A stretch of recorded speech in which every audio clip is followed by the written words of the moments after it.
اور یہ ہے آپ کی مستقبل کے لیے، آپ کی آنے والی جنریشنز کے لیے، انشاءاللہ جب آپ کے بچے ہوں گے ان کے لیے، یہ آپ اپنی فیوچر کے لیے ایک جنگ لڑ رہے ہیں۔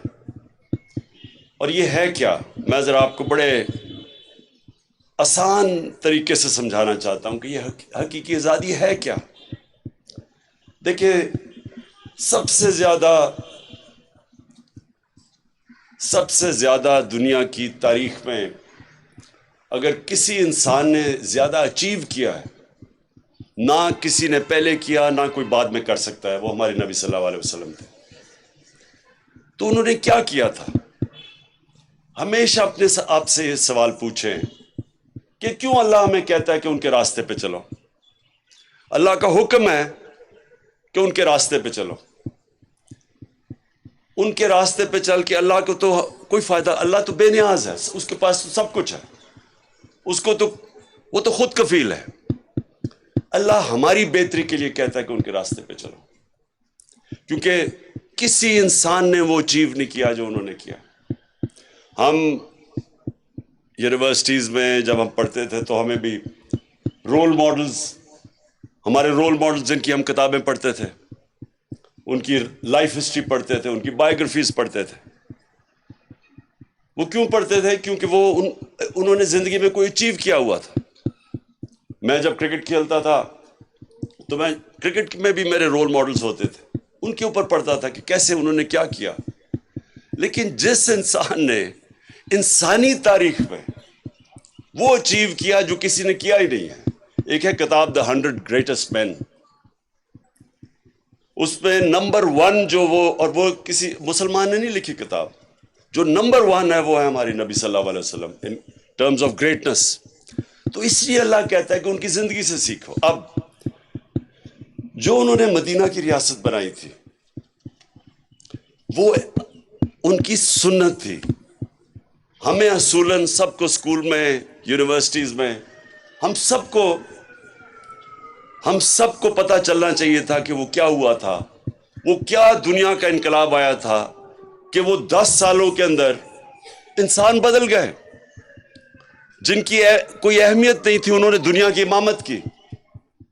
یہ تاریخ کا حصہ ہے کہ رومن امپائر اور پرشین امپائر، سپر پاورز، ایک دم یہ 10 سال کے فنومینا میں 622 اور 632 کے بیچ میں، جب نبی صلی اللہ علیہ وسلم پہنچے مدینہ اور جب وہ دنیا سے گئے، ان 10 سالوں کے اندر انسان بدل گئے اور انہوں نے دنیا کی امامت کی۔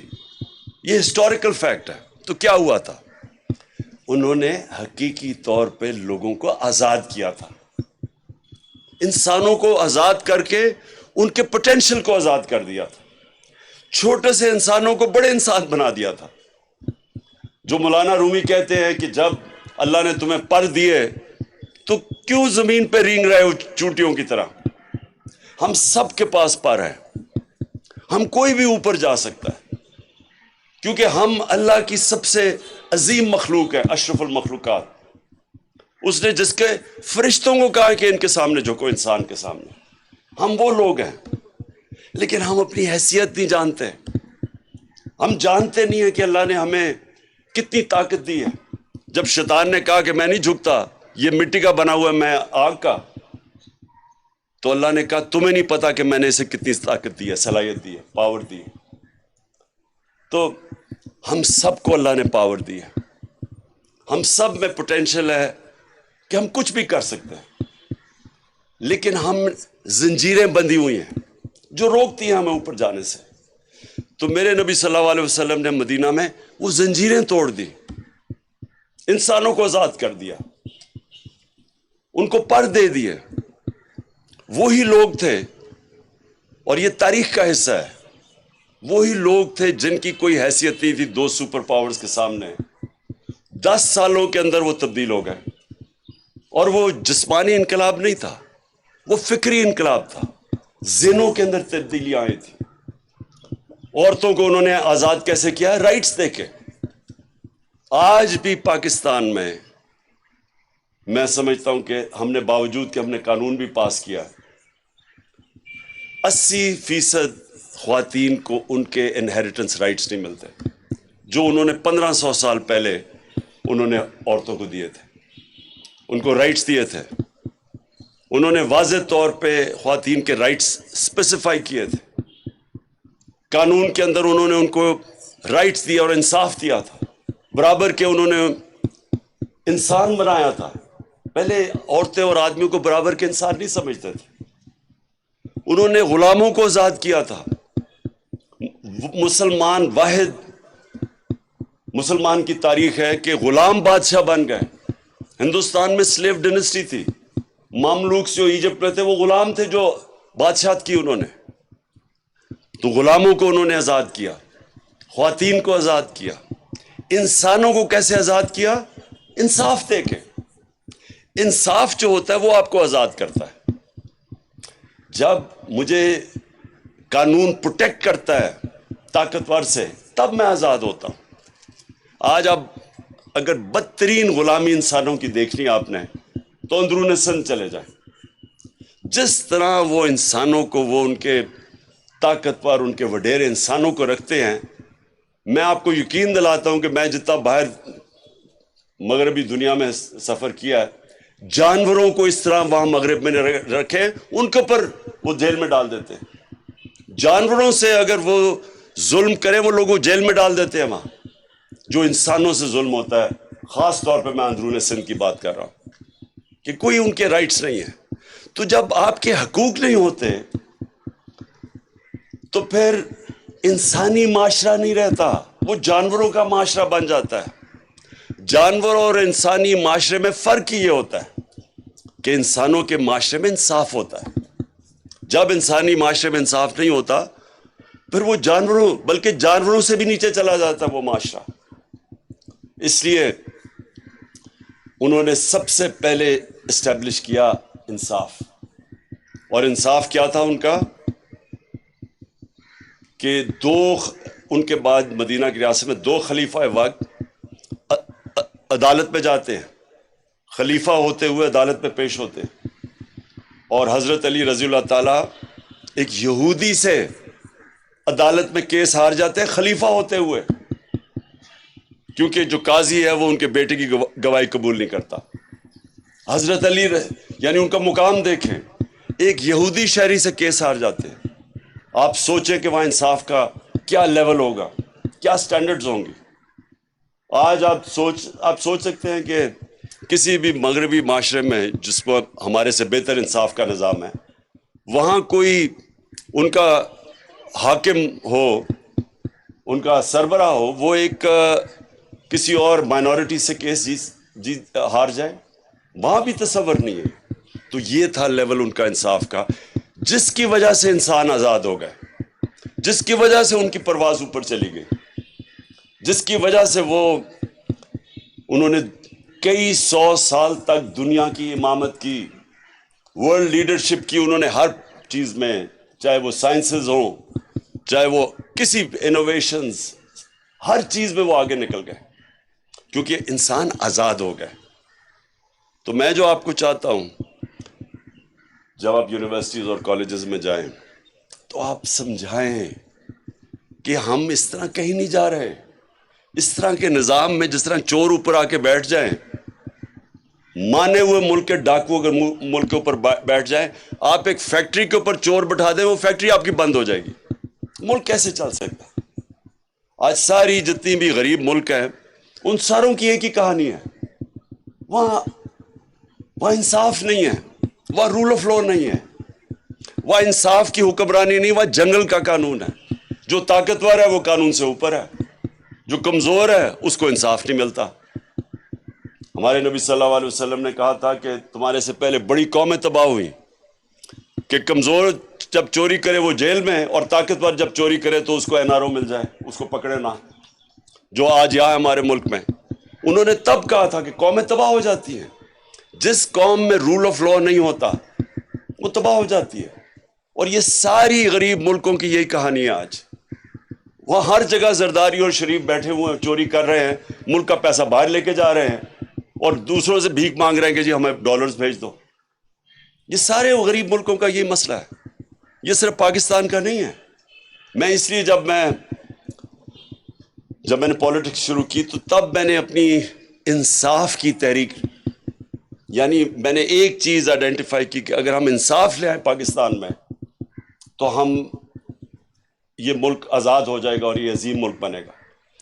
تو یہ جو حقیقی آزادی ہے اس کی ابھی جد و جہد جاری ہے۔ چور اوپر بیٹھ گئے ہیں۔ ایک انگلش میں سیئنگ ہے کہ lunatics have taken over the asylum, کہ پاگلوں نے پاگل خانے پہ قبضہ کر لیا، یعنی چوروں نے ملک کے اوپر قبضہ کر لیا۔ تو اب وہ ہر روز ان کے کیس معاف ہو رہے ہیں۔ پہلے قانون بناتے ہیں، پہلے خود قانون بناتے ہیں، اسمبلی میں جا کے نیب لا میں امینڈمنٹ کرتے ہیں، پھر باری باری ان کے کیس ختم ہو رہے ہیں اب چوروں کے۔ تو میں ان کو بار بار کہتا ہوں کہ پھر جیل کھول دیں۔ وہ بیچارے غریب لوگوں کا کیا ہے، وہ جو غریب سارے جیلوں میں بھرے ہوئے ہیں۔ اور اس لیے یہ یاد رکھیں کہ جب تک ہم اس کے لیے جد و جہد نہیں کریں گے، یہ جو اب ہمارے ساتھ ملک سے ہو رہا ہے، یہ اگر ہم آپ کھڑے اس کے لیے نہیں ہوں گے تو وہ پھر قومیں تباہ ہو جاتی ہیں۔ قرآن کی آیت ہے کہ میری زمین پہ نکل کے دیکھو کتنی قومیں تباہ ہوئی جو میرے حکم پہ نہیں چلی۔ قومیں رہتی نہیں ہیں، تباہ ہو جاتی ہیں۔ یوگوسلاویا نہیں ہے اب، پہلے ایک ہمارے زمانے میں ایک ملک تھا، وہ ختم ہو گیا۔ سوویت یونین نہیں رہی اب، وہ رشیا وہ تھوڑا سا رہ گیا۔ ہمارے ہوتے ہوتے ایسٹ پاکستان علیحدہ ہو گیا، بنگلہ دیش بن گیا۔ تو یہ نہ سمجھے کہ ملک رہ جاتے ہیں۔ جب تک ملک اپنی انصاف کے لیے جد و جہد نہیں کرتے، اپنے حقوق کے لیے، اپنے رائٹس کے لیے، اپنی آزادی کے لیے قومیں نہیں کھڑی ہوتی، وہ پھر قومیں تباہ ہو جاتی ہیں۔